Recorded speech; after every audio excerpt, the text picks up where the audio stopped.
ಎಲ್ಲರಿಗೂ ಶುಭೋದಯ. ನನ್ನ ಹೆಸರು ಜತಿನ್. ನಾನು UKGA ವಿಭಾಗದಲ್ಲಿ ಓದುತ್ತಿದ್ದೇನೆ. ಇಂದು ನಾವು ಋತುಗಳ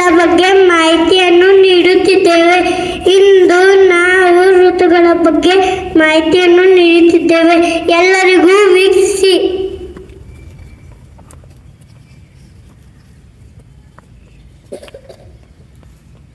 ವಸಂತ ಋತು. ಮೊದಲನೆಯದಾಗಿ ವಸಂತ ಋತು. ಇದು ಅತ್ಯಂತ ಸುಂದರ ಋತು. ಋತುಗಳ ರಾಜ ಎಂದು ವಸಂತ ಋತುವಿಗೆ ಕರೆಯುತ್ತಾರೆ. ಹೋಳಿ ಹಬ್ಬವು ಈ ಋತುವಿನ ಆಗಮನವನ್ನು ಸೂಚಿಸುತ್ತದೆ.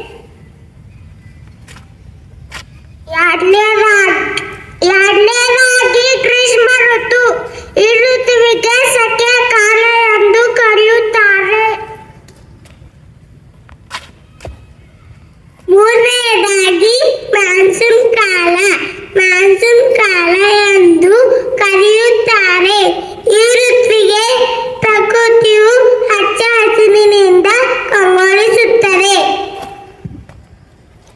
ನಾಲ್ಕನೆಯದಾಗಿ ಶರತ್ಕಾಲ.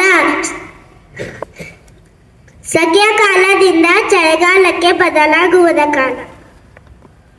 ನವೆಂಬರ್ದಿಂದ ಜನವರಿವರೆಗೆ ಕಾಲಾವಧಿಯೇ ಹೇಮಂತ ಋತು ಎಂದು ಕರೆಯುತ್ತಾರೆ. ಶಿಶಿರ ಋತು. ಈ ಋತುವಿನಲ್ಲಿ ಚಳಿ